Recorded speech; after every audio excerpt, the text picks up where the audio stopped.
যে 15 বছরে এই সমস্ত মিডিয়ার লোকজন কিভাবে কত টাকার মালিক হয়েছে। যেমন একটা উদাহরণ আপনাদেরকে দেই আমি, শ্যামল দত্ত।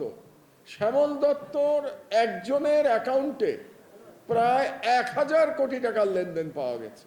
একটা হচ্ছে দেশীয় অভ্যন্তরীণ ফ্যাসিবাদী শক্তি, শেখ হাসিনার ফ্যাসিবাদী সরকার। আর একটা শক্তি হলো বাইরের শক্তি, ভারতীয় আধিপত্যবাদী যে শক্তি, তার বিরুদ্ধে লড়াই। এটা কিন্তু দুই লড়াই একসঙ্গে হয়েছে। যে বাংলাদেশের স্বাধীনতার পর থেকে বাংলাদেশের মিডিয়াতে একটা বড় অংশের মধ্যে ফ্যাসিবাদী শক্তি এবং সাম্রাজ্যবাদী বা হেজেমনিক শক্তি তার অনুপ্রবেশ ঘটেছিল, এবং সেই অনুপ্রবেশ আস্তে আস্তে বাংলাদেশের মিডিয়াকে গ্রাস করেছিল।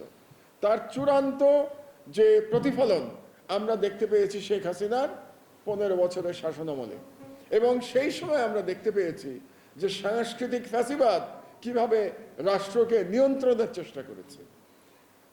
যে ফ্যাসিবাদের যে বয়ান, সেই বয়ানকে শক্তিশালী করেছে মিডিয়ার একটা বড় অংশ এই 15 বছর ধরে।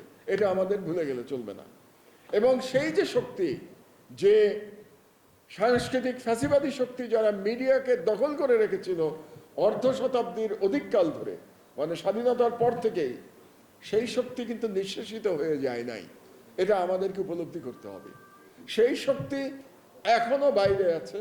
সেই শক্তিকে আমরা সেইভাবে আমরা মিডিয়াকে এখনো সেই শক্তি থেকে মুক্ত করতে পারি নাই। এটা আমাদের সকলের সম্মিলিত ব্যর্থতা, এবং এই ব্যর্থতার কারণেই আজকে আমরা আবার সেই সাংস্কৃতিক ফ্যাসিবাদের পেশির আস্ফালন দেখতে পাচ্ছি, এবং এ ব্যাপারে আমাদের সতর্ক হওয়া প্রয়োজন। যে কথাটা একটু আগে আমাদের সাংবাদিক নেতারা বলে গেছেন, এবং এই সতর্কতা আমরা যদি রাখতে না পারি, তাহলে আবারও আমাদের জনগণের স্বাধীনতা এবং রাষ্ট্রের সার্বভৌমত্ব হুমকির মধ্যে পড়বে। এটা সম্পর্কে আমাদের সতর্ক থাকা দরকার। তো এই যে ফ্যাসিস্ট শক্তি, এই যে সাংস্কৃতিক ফ্যাসিস্ট শক্তি যারা বাংলাদেশকে নিয়ন্ত্রণ করতে চেয়েছে, কেন নিয়ন্ত্রণ করতে চেয়েছে?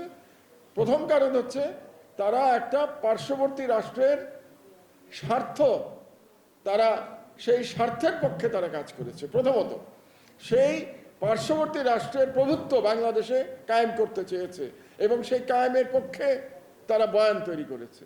আর দ্বিতীয়ত ব্যক্তি স্বার্থ। ব্যক্তি স্বার্থের প্রমাণ আমরা দেখতে পেয়েছি যে 15 বছরে এই সমস্ত মিডিয়ার লোকজন কিভাবে কত টাকার মালিক হয়েছে। যেমন একটা উদাহরণ আপনাদেরকে দেই আমি, শ্যামল দত্ত। শ্যামল দত্তর একজনের অ্যাকাউন্টে প্রায় 1000 কোটি টাকার লেনদেন পাওয়া গেছে।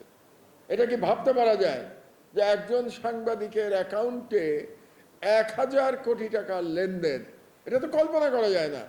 যে বাংলাদেশের যারা কালো টাকার মালিক, যেটা corporate, maximum corporate media house, তারা একটা করে মিডিয়া রেখেছে তাদের অপকর্মকে জায়েজ করবার জন্য।